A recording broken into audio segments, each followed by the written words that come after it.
আজকে তৈরি করে দেখাবো সম্পূর্ণ নিরামিষ আলুর দমের রেসিপি। সামনেই লক্ষ্মী পুজোর দিনে এই আলুর দমের সাথে খিচুড়ি, পোলাও, ফ্রাইড রাইস, লুচি সব কিছুই কিন্তু পরিবেশন করতে পারবে। খুব সহজেই আজকে এই নিরামিষ আলুর দমের রেসিপিটা বানিয়ে দেখাবো। আশা করব আজকের রেসিপিটা তোমাদের অনেক ভালো লাগবে। তাহলে চলো আর কথা না বাড়িয়ে আজকের রেসিপিটা ঝটপট করে দেখে নেওয়া যাক। নমস্কার, আমি সুস্মিতা। আমার রান্নাঘরে সবাইকে স্বাগত জানিয়ে শুরু করছি আজকের রেসিপি। আলুর দম বানানোর জন্য এখানে আমি বড় বড় আলু নিয়েছি। আলুগুলোর খোসা ছাড়িয়ে আলুগুলোকে দু টুকরো করে কেটে নিয়েছি। সবার প্রথমে আলুর মধ্যে আমি অল্প করে লবণ আর একটু হলুদ গুঁড়ো দিয়ে আলুগুলোকে ভালো করে মাখিয়ে নেব।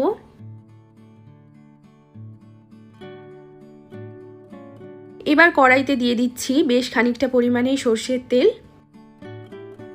এবার তেলটাকে খুব ভালো করে গরম করে নিয়েছি। এখন আমি এর মধ্যে নুন হলুদ মাখানো আলুগুলো দিয়ে দিচ্ছি।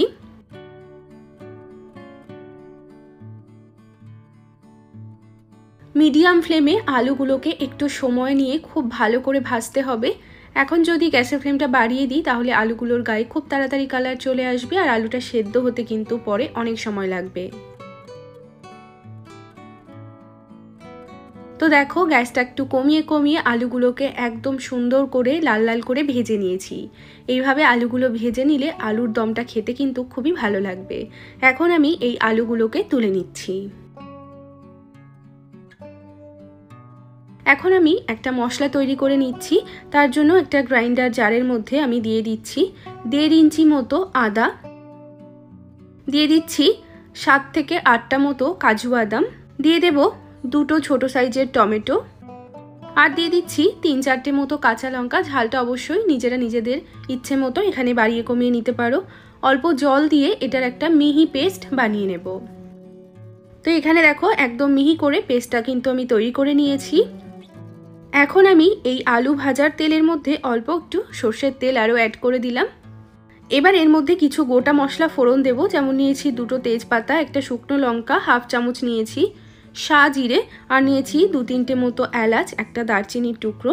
ফোড়নটাকে কয়েক সেকেন্ডের জন্য একটু নেড়েচেড়ে ভেজে নেব যাতে ফোড়নের সুন্দর গন্ধটা তেলের মধ্যে মিশে যায়। এখন আমি এর মধ্যে আদা, কাজু বাদাম, টমেটোর যে পেস্টটা তৈরি করে রেখেছিলাম সেই পেস্টটাই দিয়ে দিচ্ছি। এবার এই মশলাটাকে আমাদের বেশ কিছুক্ষণ সময় নিয়ে কষাতে হবে।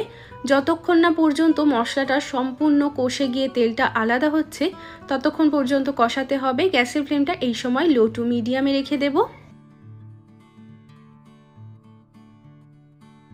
তো 7-8 মিনিট মতো মশলাটাকে কষিয়েছি। মশলার থেকে তেল কিন্তু ছাড়তে শুরু করেছে, তবে এখনও 3 থেকে 4 মিনিট মতো মশলাটাকে কষাতে হবে যাতে সম্পূর্ণ তেলটা মশলা থেকে আলাদা হয়ে যায়। যতক্ষণে মশলাটা আমাদের কষানো হচ্ছে এদিকে আমি নিয়ে নিয়েছি টক দই। এখানে আমি 4 টেবিল চামচ টক দই নিয়েছি। এবার এর মধ্যে আমি দিয়ে দেব স্বাদ মতো লবণ, ছোট 1 চামচ দিয়ে দিলাম হলুদ গুঁড়ো, 2 চামচ মতো দিয়ে দিচ্ছি কাশ্মীরি লঙ্কার গুঁড়ো, 1 চামচ দিয়ে দেব জিরে গুঁড়ো, 1 চামচ দিয়ে দেব ধনে গুঁড়ো, আর 1 টেবিল চামচ মতো এখানে আমি দিয়ে দিলাম চিনি। যেহেতু টক দই একটু টক ভাব থাকবে তাই জন্য চিনিটা একটু বেশি করে দিতে হবে। এবার সমস্ত কিছু খুব ভালো করে মিশিয়ে নেব। তো দইটাকে খুব ভালো করে ফেটিয়ে নিয়েছি, আর এদিকে আমাদের মশলাটা কিন্তু খুব ভালোভাবে কষে গেছে। মশলার কালারটা কিন্তু সম্পূর্ণ চেঞ্জ হয়ে গেছে আর পুরো তেলটা আলাদা হয়ে গেছে।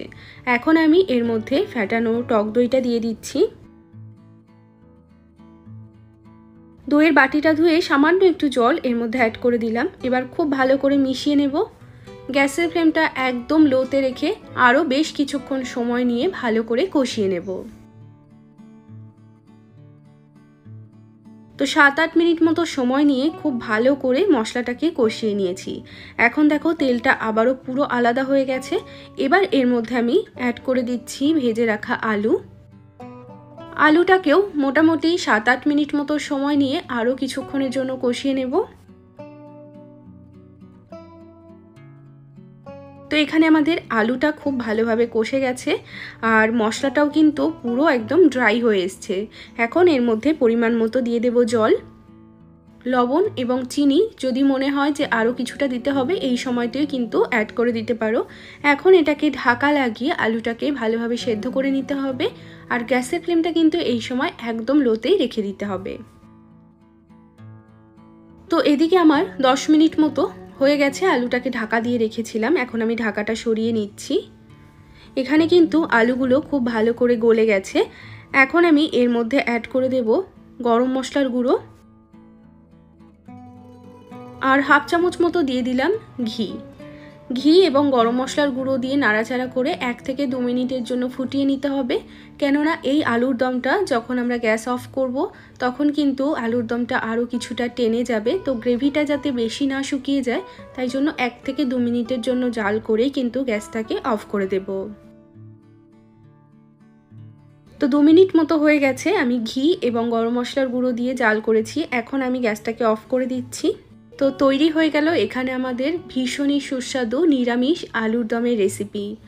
লুচি, পোলাও, খিচুড়ি সব কিছুর সাথেই কিন্তু একদম দুর্দান্ত জমে যাবে। রেসিপিটা অবশ্যই বানিয়ে দেখবে, সামনেই লক্ষ্মী পুজো, অবশ্যই করে রেসিপিটা ট্রাই করবে। আমার মনে হয় তোমাদেরও অনেক ভালো লাগবে। আর আজকের এই আলুর দমের রেসিপিটা যদি ভালো লেগে থাকে তাহলে অনুরোধ করব একটা লাইক করার জন্য। চ্যানেলটিকে এখনও পর্যন্ত সাবস্ক্রাইব করে না থাকলে চ্যানেলটিকে সাবস্ক্রাইব করে নিতে পারো যদি এরকম আরও অনেক ভিডিও দেখতে চাও। সবাই ভালো থাকবে, সুস্থ থাকবে। আমি আবারও চলে আসবো অন্য কোনো রেসিপির সাথে। আজ এ পর্যন্তই, টাটা।